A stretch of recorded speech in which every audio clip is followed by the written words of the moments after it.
ಶ್ರೀ ಗುರುಭ್ಯೋ ನಮಃ.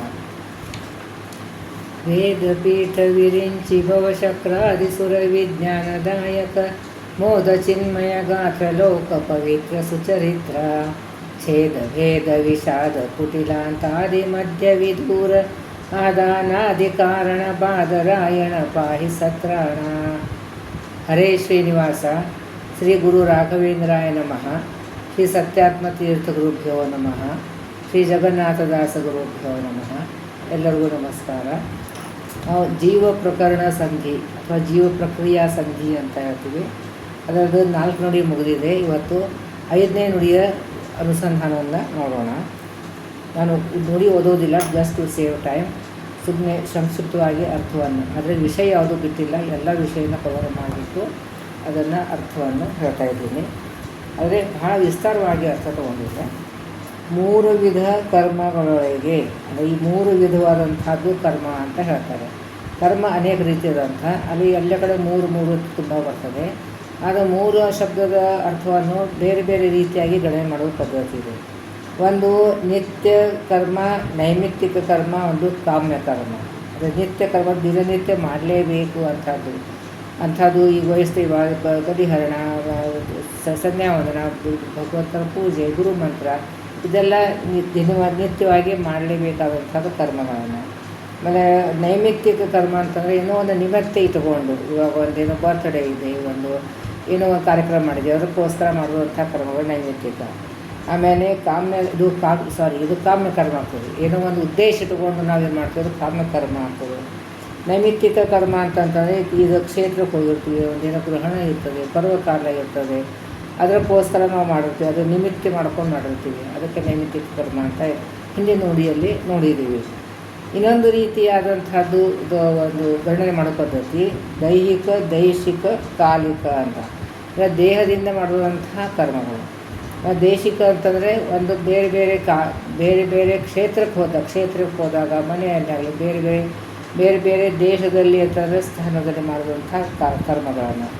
ಕಾಲಿಕ ಅಂತಂದರೆ ಆಯಾ ಕಾಲದಲ್ಲಿ, ಬೆಳಗ್ಗೆ ಮಾಡ್ತೀವಿ, ರಾತ್ರಿ ಮಾಡ್ತೀವಿ, ಅಥವಾ ಪರ್ವಕಾಲದಲ್ಲ ಮಾಡ್ತೀವಿ, ಈ ರೀತಿಯಾದಂಥ ಮಾಡುವಂಥ ಈ 3 ರೀತಿಯಾದಂಥದ್ದು ಕರ್ಮಗಳನ್ನು, ಅಂದರೆ ದೈಹಿಕ, ದೈಶಿಕ, ಕಾಲಿಕ, ಈ 3 ರೀತಿಯಾದಂತಹ ಕರ್ಮಗಳನ್ನು ಭಗವಂತ ನಿಂತ ಮಾಡಿಸ್ತಾನೆ. ಯಾವ ರೂಪದಿಂದ ಅಂತಂದರೆ ಕೌಂಸಾರಿ ಅಂತ ಶಬ್ದ ಇರ್ತದೆ. ಕೌಂಸಾರಿ ಶಬ್ದವನ್ನು ಈ ದೈಹಿಕದಿಂದ ಮಾಡಿದಂತಹ ಕರ್ಮಗಳಿಗೆ ಅವನು ನಿಯಮನ ಮಾಡ್ತಾನೆ ಭಗವಂತ. ಆಮೇಲೆ ದೈಶಿಕ ಕರ್ಮಗಳನ್ನು ಭಾರ್ಗವ ಅಂತಂದ್ರೆ ಪರಶುರಾಮ ರೂಪಿ ಪರಮಾತ್ಮ ನಿಯಮನ ಮಾಡ್ತಾನೆ. ಆಮೇಲೆ ಹಯವದನ ಕಾಲಿಕ, ಆಯಾ ಕಾಲದಲ್ಲಿ ಮಾಡುವಂಥ ಪ್ರಸಾದ ಕರ್ಮಗಳನ್ನು ಆಯಿತು, ಒಂದು ವಿಶೇಷ ಕಾಲದ ಬಂಧನ ಇಟ್ಟುಕೊಂಡು ಮಾಡ್ತೀವಿ, ಅದಕ್ಕೆ ಹಯವದ ರೂಪಿ ಪರಮಾತ್ಮ ನಿಯಮನ ಮಾಡ್ತಾನೆ ಅಂತ. ಸೊ ಇಲ್ಲಿ ಒಂದು ಪೋಸ್ಟರ್ ಕೊಟ್ಟಿದ್ದಾರೆ, ನಿತ್ಯ, ನೈಮಿತ್ತಿಕ, ಕಾಮ್ಯ ಕರ್ಮ. ಈ ನಿತ್ಯ ಕರ್ಮಕ್ಕೆ ಹಯವದನ ರೂಪಿ ಪರಮಾತ್ಮ, ನೈಮಿತ್ತಿಕ ಕರ್ಮಕ್ಕೆ ಭಾರ್ಗವ, ಕಾಮ್ಯ ಕರ್ಮಕ್ಕೆ ಕೃಷ್ಣ ಅಂತ ಹೇಳಿದ್ದಾರೆ. ಇಲ್ಲಿ ದೈಹಿಕ ಕರ್ಮಕ್ಕೆ ಕೌಂಸಾರಿ ಅಂದರೆ ಕೃಷ್ಣ, ಆಮೇಲೆ ದೈಶಿಕ ಕರ್ಮದಲ್ಲಿ ಭಾರ್ಗವ, ಕಾಲಿಕ ಕರ್ಮಕ್ಕೆ ಹಯವದನ. ಹೀಗಾಗಿ 2 ರೀತಿಯಾದಂಥ ಗಣನೆ ಮಾಡುವಂಥ ಪದ್ಧತಿ ಇದೆ ಅಂತ. ಈ ಎಲ್ಲ ಕರ್ಮಗಳನ್ನು ಮಾಡುವಂಥವರು ಯಾರು? ದೇವತೆಗಳು, ಮನುಷ್ಯರು, ದೈತ್ಯರು. ಸೊ ಈ ದೇವತೆಗಳು ಕೂಡ ಈ 3 ರೀತಿಯಾದಂಥದ್ದು ಕರ್ಮಗಳು ಮಾಡ್ತಾರೆ. ಆಮೇಲೆ ಮಾನವರು ಕೂಡ ಈ 3 ರೀತಿಯಾದಂಥ ಕರ್ಮಗಳು ಮಾಡ್ತಾರೆ. ದೈತ್ಯರು ಕೂಡ 3 ರೀತಿಯಾದಂಥ ಕರ್ಮಗಳು ಮಾಡ್ತಾರೆ. ಅದೇ ಇಲ್ಲಿ ಕೂಡ ಸಾತ್ವಿಕ, ರಾಜಸ, ತಾಮಸ ಅಂತ ತೊಗೊಳ್ಬೋದು. ಅದೇ ದೈತ್ಯರು ಸಾತ್ವಿಕ ಗುಂಪಿನಲ್ಲಿ ಬರ್ತಾರೆ, ಮನುಷ್ಯರು ರಾಜಸ ಗುಂಪಿನಲ್ಲಿ ಬರ್ತಾರೆ, ಆಮೇಲೆ ದೈತ್ಯರು ಒಂದು ತಾಮಸ ಗುಂಪಿನಲ್ಲಿ ಬರ್ತಾರೆ. ಸೊ ಹೀಗೆ 3 ವಿಧವಾದಂಥದ್ದು ಜೀವಗಳು, ಅಂದರೆ ಸಾತ್ವಿಕ, ರಾಜಸ, ತಾಮಸ ಇದ್ದಂಥ ಜೀವರಾಶಿಗಳು. ಆಮೇಲೆ ಅದರಲ್ಲಿ ಈ 3 ರೀತಿಯಾದಂಥ ಕರ್ಮ, ಪ್ರತಿಯೊಬ್ಬರೂ 3 ರೀತಿಯಾದಂಥ ಕರ್ಮಗಳನ್ನು ಮಾಡ್ತಾರೆ. ಅದೇ ನಿತ್ಯ, ನೈಮಿತ್ತಿಕ, ಕಾಮ್ಯನೂ ಆಯಿತು. ಇನ್ನೊಂದು ರೀತಿಯಾದಂಥದ್ದು ದೈಹಿಕ, ದೈಶಿಕ, ಕಾಲಿಕ. ಇದು ಯಾವುದೋ ಒಂದು ತೊಗೊಂಡ್ರೂ ಸರಿ ಹೋಗ್ತದೆ. 2 ರೀತಿಯಾದಂಥ ಗಣನೆ ಮಾಡೋ ಪದ್ಧತಿ ಇದೆ. ಸೊ ಇವು ಪ್ರತಿಯೊಂದು ಜೀವರಾಶಿಗಳು ಇದು 3 ರೀತಿಯಾದಂಥದ್ದು ಕರ್ಮಗಳನ್ನು ಮಾಡ್ತಾರೆ. ಸೊ 3 × 3 9 ಆಯಿತು. ಸೊ ಇಲ್ಲಿ ಹಯೋದರ ಪ್ರೇರಕನು ತಾನಾಗಿ, ಅವನೇ ಪ್ರೇರಕ, ಅವನೇ ನಿಯಾಮಕ. ಭಗವಂತ ಎಲ್ಲ ಜೀವರಾಶಿ ಒಳಗಡೆ ನಿಂತ್ಕೊಂಡ್ಬಿಟ್ಟು ಈ 3 ವಿಧವಾದಂಥದ್ದು ಕರ್ಮಗಳನ್ನು ಅವನೇ ಮಾಡಿಸ್ತಾನೆ ಅಂತ ಹೇಳ್ತಾರೆ. ಪ್ರೇರಕನು ತಾನಾಗಿ ನವರೂಪಗಳನ್ನೇ ಧರಿಸಿ, ಅದೇ ಈ ಒಂಬತ್ತು ರೂಪ ಆಯಿತು. ಅಂದರೆ ಈಗ ಹೇಳಿದ 3 × 3 9 ಆಯಿತು. ಅದರ ಪ್ರತಿಯೊಬ್ಬರು ಜೀವರಾಶಿಗಳು 3 ವಿಧವಾದಂಥದ್ದು. ಪ್ರತಿಯೊಂದು ಕರ್ಮಗಳನ್ನು ಪ್ರತಿಯೊಂದು ರೂಪ ಅಷ್ಟು ರೂಪಗಳನ್ನು ಪ್ರಕಟ ಮಾಡಿದಾಗೇ ಆ ಕರ್ಮಗಳನ್ನು ನಾವು ಮಾಡಲಿಕ್ಕೆ ಸಾಧ್ಯವಾಗ್ತದೆ. ಸೊ ಅದಕ್ಕೆ ಈಗ 9 ರೂಪಗಳನ್ನು ಭಗವಂತ ಧಾರಣೆ ಮಾಡ್ತಾನೆ. ಇಷ್ಟು ಈಗ ದೈಹಿಕ, ದೈಶಿಕ, ಕಾಲಿಕ ಈ 3 ರೀತಿಯಾದಂಥ ಕರ್ಮಗಳು, 3 ರೀತಿಯಾದಂಥ ಜೀವರಾಶಿಗಳು. ಸೊ ದೇವತೆಗಳು, ಮಾನವರು, ದಾನವರು, ಅಥವಾ ಸಾತ್ವಿಕ, ರಾಜಸ, ತಾಮಸ ಜೀವರಾಶಿಗಳು ಹೀಗೆ ತಗೋಬೋದು. ಅಥವಾ ಇದು ನಿತ್ಯ ನೈಮಿತ್ಯಕ ಕಾಮ್ಯಕರ್ಮಗಳನ್ನು ತಗೋಬೋದು. ಹೀಗೆ ಈ 3 ಜೀವರಾಶಿಗಳ ಗುಂಪು ಒಂದೇ, ಅದು ಸೇಮ್, ಎರಡು ಕಡೆಯೂ ಅದು ಅನ್ವಯಿಸ್ತದೆ. ಹಾಗೆ ಪ್ರತಿಯೊಬ್ಬರಿಗೂ 3 ರೀತಿಯಾದಂಥ ಕರ್ಮಗಳನ್ನು ಮಾಡ್ತಾರೆ. ಸೊ ಟೋಟಲ್ ಅದಕ್ಕೆಲ್ಲ ಭಗವಂತ ಅಷ್ಟು ರೂಪಗಳನ್ನು ಧಾರಣೆ ಮಾಡ್ತಾನೆ. ಅದಕ್ಕೆ ಅಷ್ಟು 9 ಅಂತ ಹೇಳ್ತಾರೆ. ಪ್ರೇರಕನು ತಾನಾಗಿ ನವರೂಪಗಳನ್ನೇ ಧರಿಸಿ ಸೂರಿ, ಮಾನವ, ದಾನವರುಗಳು ಆಮೇಲೆ ಬಂದಿದೆ ಈ ಶಬ್ದ. ಸೊ ಅದಕ್ಕೆ ಈ ಸೂರಿ, ಮಾನವ, ದಾನವರುಗಳು ವಿಕಾರ ಶೂನ್ಯನು ಮಾಡಿಸಿ. ವಿಕಾರ ಶೂನ್ಯನು ಅಂತಂತೇಳಿ ಈ 3 ವಿಧವಾದಂಥ ಜೀವರಾಶಿಗಳು, ಅವರಲ್ಲೆಲ್ಲ ದೋಷಗಳು ಇವೆ. ಆದರೆ ಅವರು ಕರ್ಮಾನುಸಾರವಾಗಿ ಅವರು ಭಗವಂತ ನಿಂತು ಬಿಟ್ಟು ಅದು ಕಾರ್ಯಗಳನ್ನು ಮಾಡಿಸ್ತಾರೆ, ಕರ್ಮಗಳನ್ನು ಮಾಡಿಸ್ತಾರೆ. ಮಾಡಿಸಿ ಅಂತ ಅವನೇ ಮಾಡ್ತಾನೆ. ಅವಾಗಲೇ ಅವನು ನಾನು ಷೋಡಶಿದಲ್ಲಿ ಹೇಳ್ತಾ ಇರ್ತೀನಲ್ಲ. ಸೊ ಅದಕ್ಕೆ ಅವನು ಕೈ ಎತ್ತಿದರೆ ಒಳಗಡೆ ನಾವು ವಿರಾಟ್ ರೂಪದಿಂದ ಭಗವಂತ ನಿಂತಿದ್ದಾನೆ. ಪೂರ್ತಿ ಒಳಗಡೆ ಅವನಿದೆ. ಅವನು ಕೈ ಎತ್ತಿದರೆ ನಾವು ಕೈ ಎತ್ತುತ್ತೀವಿ, ಇಲ್ಲ. ಅದರ ಮೇಲೆಲ್ಲ ದೇವತೆಗಳ ಕೈಗಳು ಇದೆ. ಆದರೆ ಸಾಮಾನ್ಯವಾಗಿ ಅಂತಂದರೆ ಭಗವಂತ ವಿರಾಟ್ ರೂಪದಿಂದ ತಲೆಯಲ್ಲಿ ತಲೆ, ಕಾಲಲ್ಲಿ ಕಾಲು, ಕೈಯಲ್ಲಿ ಕಾಲ್ಕೊಂಡು ನಿಂತಿದ್ದಾನೆ. ಅವನು ಕೈ ಎತ್ತಿದರೆ ನಾವು ಕೈ ಎತ್ತುತ್ತೀವಿ, ಇಲ್ಲ. ಅದಕ್ಕೆ ಮಾಡಿಸಿ ಅಂತ ಹೇಳ್ತಾ ಇದ್ದಾರೆ. ಸೊ ಮಾಡಿಸ್ತೀನಿ. ಅವನು ಮಾಡಿಸ್ತಾನೆ. ಈ ಸತ್ವರಾಜಸ ತಾಮಸ ಗುಣಗಳು ಇದ್ದಂಥ ದೇವತೆಗಳು, ಮಾನವರು, ದಾನವರು ಈ ಜೀವರಾಶಿ ಒಳಗಡೆ ನಿಂತು ಮಾಡಿದರೂ ಕೂಡ ವಿಕಾರ ಶೂನ್ಯನು, ಅದರ ವಿಕಾರ ಅವನಿಗೆ ಇಲ್ಲ. ಇನ್ನು ಮಿಕ್ಕದ ಜೀವರಾಶಿಗಳಿಗೆ ಕರ್ಮ ಮಾಡಿದ್ರಿಂದ ಸುಖ ದುಃಖಗಳ ಅನುಭವವನ್ನು ಬರುತ್ತದೆ. ಆದರೆ ಅವನು ಸುಖ ಸಂಪೂರ್ಣನಾಗಿದ್ದಂಥ ಭಗವಂತನಿಗೆ ಯಾವುದು ವಿಕಾರವನ್ನು ಅವನಿಗೆ ಆಗುವುದಿಲ್ಲ ಅಂತ ಹೇಳ್ತಾ ಇದ್ದಾರೆ. ಸೊ ಇಲ್ಲಿ ವಿಕಾರ ಶೂನ್ಯನು ಮಾಡಿಸಿ, ಈಗೆಲ್ಲ ಕರ್ಮಗಳನ್ನು ಮಾಡಿಸಿದ್ದಕ್ಕೆ ಅದರ ವಿಕಾರ ನಮಗೆ ಇರ್ತದೆ. ಅಂದರೆ ಸುಖ ದುಃಖದ ಫಲವನ್ನು ನಾವು ಉಣ್ತೀವಿ, ಅದಕ್ಕೆ ಅವನಿಗೆ ಇಲ್ಲ. ಅವನಿಗೆ ಅದರಿಂದ ಅದರಿಗೆ ಸುಖ ದುಃಖದ ಲೇಪ ಅವನಿಗೆ ಇಲ್ಲ. ಏಕೆಂದರೆ ಅವನ ಶರೀರ ಅಪ್ರಾಕೃತ, ಎಲ್ಲ ಸಂಪೂರ್ಣ ಗುಣದಿಂದ ಆದಂಥದ್ದು. ಸೊ ಅದಕ್ಕೆ ಅವನಿಗೆ ಎಲ್ಲ ಗುಣಗಳನ್ನು ನಿಯಮನ ಮಾಡ್ತಾನೆ ಹೊರತು ಅವನಿಗೆ ಅದರದ ಲೇಪ ಇರುವುದಿಲ್ಲ ಅಂತ ಹೇಳ್ತಾರೆ. ಇವಾಗ ಪ್ರಿನ್ಸಿಪಲ್ ಒಂದು ಸ್ಕೂಲನ್ನು ನಡೆಸ್ತಾ ಸ್ಕೂಲ್ ಅಥವಾ ಕಾಲೇಜ್ ನಡೆಸ್ತಾ ಇರ್ತಾರೆ. ಮಿಕ್ಕಿದ ಪರೀಕ್ಷೆ ಬರುತ್ತೆ, ಅವರೇ ಪರೀಕ್ಷೆ ಬರೆಯೋದಿಲ್ಲ. ಹಾಗೆ ಇಲ್ಲಿ ಭಗವಂತ ಎಲ್ಲ ನಿಯಮನ ಮಾಡ್ತಾನೆ, ಆದರೆ ಅದರ ಲೇಪ ಅವನಿಗೆ ಇರುವುದಿಲ್ಲ ಅಂತಾನೆ. ಸಾರಭೋಕ್ತನು ಅಂತಂದ್ರೇನು? ಅವನು ಈ ರೂಪಗಳನ್ನು ಸ್ವೀಕಾರ ಮಾಡಿ, ಸಾರಭೋಕ್ತ ಅಂತ ಬರ್ತೇನು, ಭಾಳ ವಿಶಾಲವಾದಂಥ ಅರ್ಥ ಇದೆ. ಭಗವಂತ ಒಂದು ತಂದ ಸ್ವಾಕ್ಷರಸವನ್ನು ಭೋಗ ಮಾಡ್ತಾನೆ. ಸ್ವಾಕ್ಷರಸ ಅಂತಂದರೆ ಅದೊಂದು ರಸ, ಅದೊಂದು ಕಬ್ಬಿನ ಹಾಲು ಥರ ಒಂದು ರಸ, ನೀರಿನ ಥರ ಒಂದು ರಸ, ಅದು ಹಾಗಲ್ಲ. ಅದು ಸ್ವಾಕ್ಷರಸ ಅಂತಂದ್ರೇ ತನ್ನದೇ ಆದಂಥ ರೂಪ ತಾನು ಸ್ವೀಕಾರ ಮಾಡ್ತಾನೆ. ಅದಕ್ಕೆ ಸ್ವಾಕ್ಷರಸ ಅಂತ ಹೇಳ್ತಾರೆ. ಅದಕ್ಕೆ ಸಾರಭೋಕ್ತನು, ಆ ಸಾರವನ್ನು ತಾನು ಭೋಗ ಮಾಡ್ತಾನೆ. ಏನು ಭೋಗ ಮಾಡ್ತಾನೆ? ತನ್ನ ರೂಪವನ್ನು ತಾನು ಸ್ವೀಕಾರ ಮಾಡ್ತಾನೆ. ಅದಕ್ಕೆ ಭೋಗ ಅಂತ. ಅದಕ್ಕೆ ಇಲ್ಲ ಅವನು ವಿಕಾರ ಶೂನ್ಯನಾಗಿ ಇದ್ದಾನೆ. ಇಷ್ಟೆಲ್ಲ ಕರ್ಮಗಳನ್ನು ಮಾಡಿಸ್ಬೇಕು ಅಂತಂದ್ರೆ ಆಯಾ ರೂಪಗಳನ್ನು ಅವನು ಪ್ರಕಟ ಮಾಡಿದಾಗನೇ ಅವು ಕಾರ್ಯ ಆಗ್ತವೆ. ಯಾಕಂದರೆ ಎಲ್ಲನೂ ಜಡ, ಎಲ್ಲ ಈ ಗುಣಗಳು ಜಡ, ಕರ್ಮಗಳನ್ನು ಜಡ. ಅವು ತಾವಾಗಿಯೇ ಕ್ರಿಯಾಶೀಲ ಮಾಡೋವಂಥ ಶಕ್ತಿ ಅವ್ರಿಗಿರೋದಿಲ್ಲ. ಒಳಗಡೆ ಅವನು ಸೇರಿ ಅಥವಾ ಅದು ಒಳಗಡೆ ತನ್ನೊಂದು ರೂಪ ಇಟ್ಟರಾಗಲೇ ಅದು ಕ್ರಿಯಾಶೀಲತೆ ಬರ್ತದೆ. ಅದಕ್ಕೆ ಮಾಡಿಸಿ ಅಂತ ಶಬ್ದವನ್ನು ಎಲ್ಲ ಕಡೆಯೂ ನೋಡಿಸಿ ಮಾಡಿಸಿ ಶಬ್ದವನ್ನು ತುಂಬ ಕಡೆ ಜಗನ್ನಾಥದಾಸರೇ ಇಟ್ಟಿದ್ದಾರೆ. ಸೊ ಸಾರಭೋಕ್ತನು ಸ್ವೀಕರಿಸಿ, ಅಂದರೆ ಸಾರಭೋಕ್ತ ಅಂತಂದರೆ ತನ್ನ ರೂಪವನ್ನು ತಾನು ಸ್ವೀಕಾರ ರೂಪ ಪ್ರಕಟ ಮಾಡಿದ. ಈಗ ನಾನು ಮಾತಾಡ್ತಾ ಇದ್ದೇನೆ, ಒಂದೊಂದು ಶಬ್ದಕ್ಕೆ, ಒಂದು ಅಕ್ಷರಕ್ಕೆ ಒಂದೊಂದು ರೂಪ ಪ್ರಕಟ ಆಗ್ತಾ ಇದೆ. ಅದಕ್ಕೆ ಆ ಶಬ್ದಗಳು ಹೊರಗೆ ಬರ್ತಾ ಇದೆ. ಇನ್ನು ಅವರು ಪ್ರಕಟ ಆದಂಥ ರೂಪಗಳನ್ನು ತಿರ್ಗಾ ಎಲ್ಲಿ ಹೋಯಿತು? ನಾವು ಭಗವಂತನ ಚಿಂತನೆ ಮಾಡ್ತಾಯಿದ್ದೀವಿ. ಸೊ ಭಗವಂತ ಆ ರೂಪಗಳನ್ನು ಸ್ವೀಕಾರ ಮಾಡ್ತಾನೆ. ಇದೆ ಅಂದ್ರೇನು, ಅದು ತನ್ನ ರೂಪವನ್ನು ಪ್ರಕಟ ಮಾಡಿರ್ತಾನೆ, ಆ ಕಾರ್ಯಗಳನ್ನು ಮಾಡಿಸ್ತಾನೆ. ಆಮೇಲೆ ಆ ರೂಪ ಎಲ್ಲಿ ಹೋಗ್ತದೆ, ತಿರ್ಗಾ ಅವನಲ್ಲಿ ಹೋಗಿ ಸೇರಿಕೊಂಡಿರ್ತದೆ. ತನ್ನ ರೂಪವನ್ನು ತಾನೇ ಸ್ವೀಕಾರ ಮಾಡ್ತಾನೆ ಅಂತ ಹೇಳ್ತಾರೆ. ಸ್ವೀಕರಿಸಿ ಕೊಡುತ್ತಿಪ್ಪ ಜೀವರಿಗೆ, ತಾನು ಸ್ವೀಕಾರ ಮಾಡಿ ಕೊಡ್ತಾನೆ. ಏನು ಕೊಡ್ತಾನೆ? ಫಲಗಳನ್ನು ಕೊಡ್ತಾನೆ. ಅದು ಕರ್ಮಗಳನ್ನು ಕೊಡ್ತಾನೆ. ಅದು ಕರ್ಮಗಳ ಫಲವನ್ನು ಭಗವಂತ ಕೊಡ್ತಾನೆ. ಸೊ ಹೀಗೆ ಇಲ್ಲಿ ಈ 5ನೇ ನುಡಿಯಲ್ಲಿ ಭಗವಂತ ಹೇಗೆ ಕಾರ್ಯಗಳನ್ನು ಜೀವರಾಶಿಗಳಿಂದ ಮಾಡಿಸ್ತಾನೆ. ಎಲ್ಲ ಜೀವರಾಶಿಗಳ ಸೇಮ್ ಕರ್ಮಗಳನ್ನ ಯಾಕೆ ಮಾಡಿಸೋದಿಲ್ಲ ಅಂತಂದರೆ, ಅವ್ರ ಲಿಂಗ ದೇಹದಲ್ಲಿ ಅವ್ರು ಇದ್ದಂಥ ಕರ್ಮಗಳನ್ನು ಕೂತಿರ್ತದೆ. ಆ ಕರ್ಮಾನುಸಾರವಾಗಿ ಈ ಕರ್ಮಗಳನ್ನು ಪ್ರಕಟ ಮಾಡ್ತಾನೆ. ಲಿಂಗ ದೇಹದಲ್ಲಿ ಅನಾದಿ ಕಾಲದಿಂದ ಇದ್ದಂಥದ್ದು ಕರ್ಮಗಳು ಇರ್ತದೆ, ಅದನ್ನು ಅವನು ಪ್ರಕಟ ಮಾಡ್ತಾನೆ. ಆ ಕರ್ಮಗಳನ್ನು ಪ್ರಕಟ ಆಗ್ತವೆ, ಅದರ ಫಲವನ್ನು ಕೊಡ್ತಾನೆ.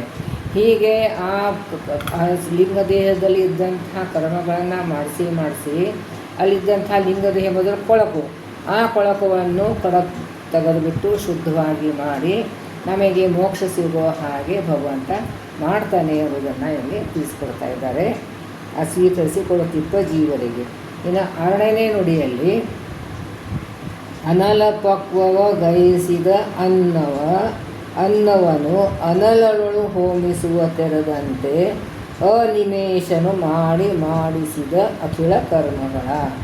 ಅಂದರೆ ಈಗ ಒಂದು ಅನ್ನವನ್ನು ಬೇಯಿಸ್ತೀವಿ. ಅನ್ನ ಬರೆಸಲಿಕ್ಕೆ ಅದಕ್ಕೆ ಅನಲ ಅಂತಂದರೆ ಅಗ್ನಿಯಿಂದ ಬೇಯಿಸಿದಂಥ ಅನ್ನವನ್ನು ತಿರ್ಗಾ ನಾವು ಅನ್ನವನ್ನು ಅಲ್ಲಿ ಅಗ್ನಿಯಲ್ಲಿ ಹಾಕಿ ಸಮರ್ಪಣೆ ಮಾಡ್ತೀವಿ. ಹೋಮ ಮಾಡುವಾಗ ನೋಡ್ತೀವಿ, ದಿನನಿತ್ಯ ವೈಷ್ಣವ ಪರಿಹಾರ ಮಾಡುವಾಗಲೂ ನೋಡ್ತೀವಿ. ಅದರಲ್ಲಿ ಕೂಡ ಆ ಬೇಯಿಸಿದ ಅನ್ನವನ್ನು ಸಮರ್ಪಣೆ ಮಾಡ್ತೀವಿ. ಸೊ ಅಗ್ನಿಯಿಂದ ಬೇಯಿಸಿದಂಥ ಅನ್ನನೇ ಅಗ್ನಿಗೆ ಸಮರ್ಪಣೆ ಮಾಡ್ತೀವಿ. ಅದೇ ರೀತಿಯಾಗಿ ಅನಿಮೇಷನು ನಿಮೇಷ ಅಂತಂತಂದ್ರೇನು, ನಿದ್ರೆ ಇಲ್ಲದೇವರು ದೇವತೆಗಳು. ಅಂದರೆ ನಿಮೇಷ ಅಂದರೆ ಕಣ್ಣು ರೆಪ್ಪಿ ಬಡಿಯೋರು. ಅನಿಮೇಷ ಅಂತಂದ್ರೇನು, ಅದೇ ದೇವತೆಗಳು ಕಣ್ಣೆರಪೆ ಬಡಿಯೋದಿಲ್ಲ, ಅಂದರೆ ನಿದ್ರೆ ಮಾಡೋದಿಲ್ಲ ಅವರು. ಸೊ ಅನಿಮೇಷ ಈಶ, ಅದಕ್ಕೆ ಅನಿಮೇಷ ಈಶನು, ಅವರ ಈಶ ಅಂದರೆ ಭಗವಂತ ಮಾಡಿಸಿದ ಅಖಿಳ ಕರ್ಮಗಳ. ಈ ರೀತಿಯಾಗಿ ಭಗವಂತನೇ ಈ ಕರ್ಮಗಳನ್ನು ಮಾಡಿಸಿದಾನೆ. ಅವನೇ ಪ್ರೇರಕ, ಅವನೇ ನಿಯಾಮಕ ಅಂತ. ಈ ರೀತಿಯಾಗಿ ಅಗ್ನಿಯಲ್ಲಿ ಬೇಯಿಸಿದಂಥ ಅನ್ನ ಹೇಗೆ ಅಗ್ನಿಯಿಂದ ಬಯಸಿದಂಥ ಅನ್ನವನ್ನು ಹೇಗೆ ಅಗ್ನಿಗೆ ಸಮರ್ಪಣೆ ಮಾಡ್ತೀವೋ, ಹಾಗೆ ಭಗವಂತನಿಂದ ಆದಂಥ ನಾವು ಮಾಡಿದಂಥ ಕರ್ಮಗಳನ್ನು ಭಗವಂತನಿಗೆ ಸಮರ್ಪಣೆ ಮಾಡಬೇಕು ಅಂತ ತಿಳಿಸ್ಕೊಡ್ತಾ ಇದ್ದಾರೆ. ಮಾಡಿಸಿದ ಅಖಿಲ ಕರ್ಮಗಳ ಮನ ವಚನ ಕಾಯದಲ್ಲಿ ತಿಳಿದ ಅನುದಿನದಿ ಕೊಡು ಶಂಕಿಸದೆ. ಅಂದರೆ ನಾವು ಕಾಯ ಮನಸ ವಾಚ ಮಾಡಿದಂತಹ ಕರ್ಮಗಳನ್ನು ತಿಳಿದು ಅನುದಿನದಿ ಕೊಡು. ಅಂದರೆ ಪ್ರತಿಯೊಂದು ಕ್ಷಣದಲ್ಲೂ ನಾವು ಮಾಡಿದಂತಹ ಕರ್ಮಗಳನ್ನು ಭಗವಂತನಿಗೆ ಕೊಡು ಅಂತಂದ್ರೇನು, ಸಮರ್ಪಣೆ.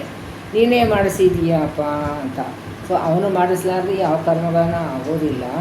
ಅದಕ್ಕೆ ನೀನೇ ಈ ಕರ್ಮ ಮಾಡಿಸಿದೀಯಾ ತಂದುಬಿಟ್ಟು ಹೇಳು, ನಿನಗೆ ಕೊಡು ಶಂಕಿಸದೆ. ಇದರಲ್ಲಿ ಶಂಕೆ ಪಡಬೇಡ ಅಂತ. ಇದರಲ್ಲಿ ಏನೂ ಶಂಕೆ ಪಡಬೇಡ. ಇದನ್ನೆಲ್ಲ ನಮ್ಮ ಕರ್ಮಗಳನ್ನು ಭಗವಂತನೇ ಮಾಡಿಸ್ತಾ ಇದ್ದಾನೆ. ಯಾಕಂದರೆ ನಾವು ಜಡ ನಮ್ಮೆಲ್ಲ ಇಲ್ಲ ಇಂದ್ರಿಯಗಳು ಜಡ, ನಾವು ಜಡನೇ ಇದ್ದೀವಿ. ಬರೀ ಸ್ವರೂಪದಲ್ಲಿದ್ದಂಥದ್ದು ಚೇತನ, ಬಾಕಿಲ್ಲ ಜಡ.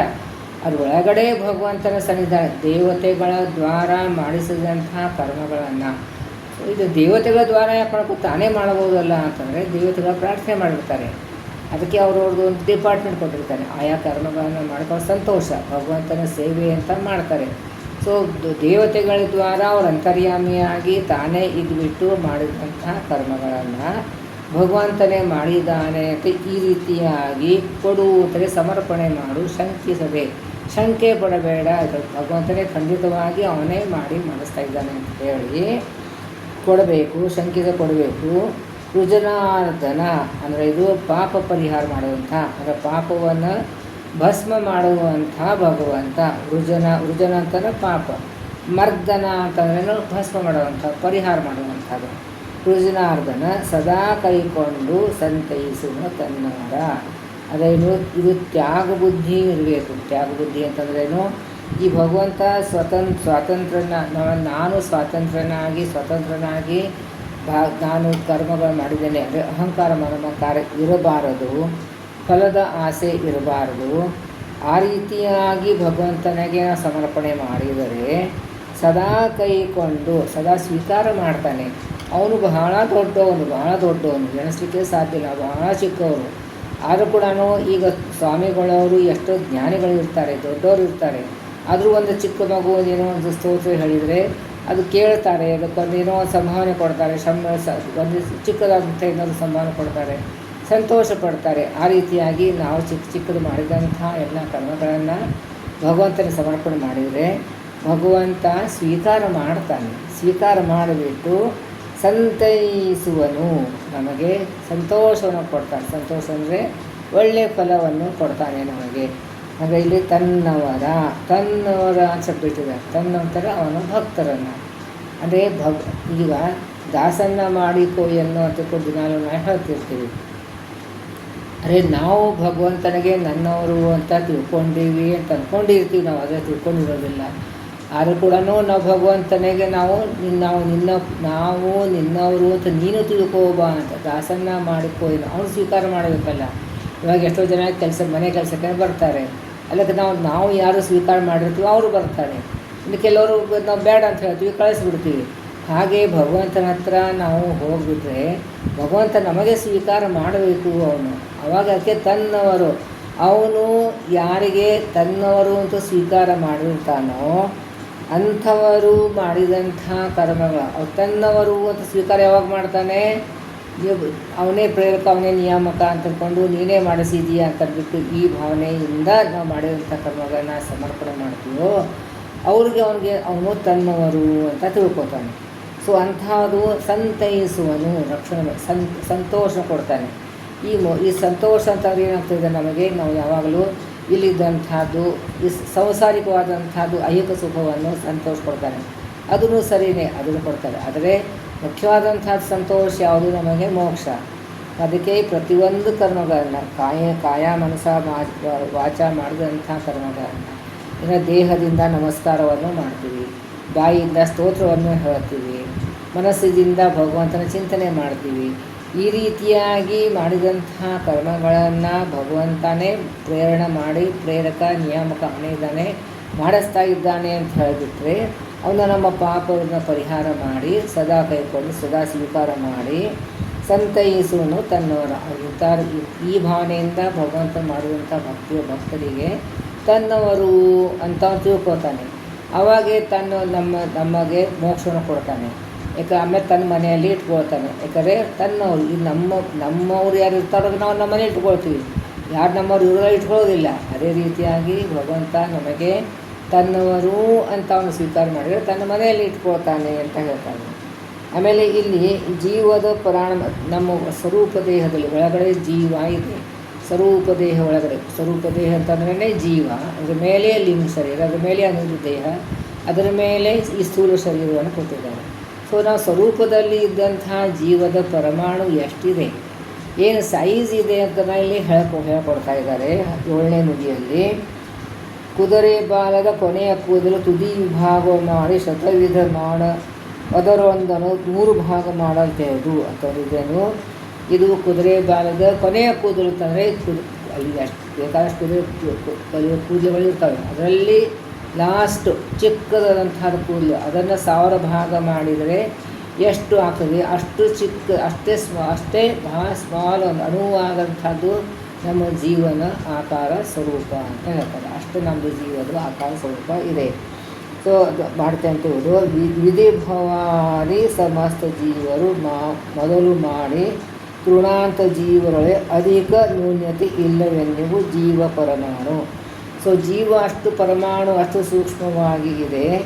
ಅದು ಎಲ್ಲ ಜೀವರಾಶಿ ಒಳಗಡೆ ಅದೇ ಸೈಜಿನಲ್ಲಿ ಭಗವಂತ ಇದ್ದಾನೆ. ಅದು ಬಿಂಬರೂಪಿ ಪರಮಾಣು ಅಲ್ಲ, ಇದು ಜೀವದ ಸೈಜ್ ಏನಂತ ಹೇಳ್ತಾರೆ. ಜೀವದ ಸೈಜ್ ಎಷ್ಟಿದೆ?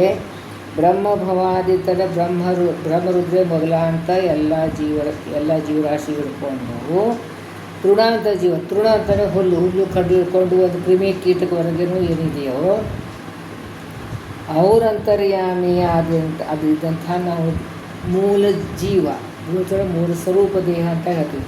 ಮೂಲ ಜೀವಗಳಿವೆ, ಅದರ ಮೇಲೆ ಎಲ್ಲ ಆವರಣಗಳು ಇವೆ. ಸೊ ಅದು ಮೂಲ ಜೀವ ಏನಿದೆಯೋ ಅದರ ಸೈಜು ಏನಿದೆಯೋ ಅದು ಎಲ್ಲ ಜೀವರಾಶಿಗಳಿಗೆ ಸೇಮ್ ಸೈಜು ಒಂದೇ, ಆದರೆ ಅದರ ಯೋಗ್ಯತೆ ಬೇರೆ ಬೇರೆ ಇರ್ತದೆ. ಆ ಜೀವರಾಶಿಗಳಿಂದ ಮಾಡಿದಂಥ ಕರ್ಮಗಳನ್ನು ಬೇರೆ ಬೇರೆ ಇರ್ತದೆ, ಅದರ ಕ್ವಾಲಿಟಿ ಬೇರೆ ಇರುತ್ತೆ, ಕ್ವಾಲಿಟಿ ಬೇರೆ ಇರ್ತದೆ.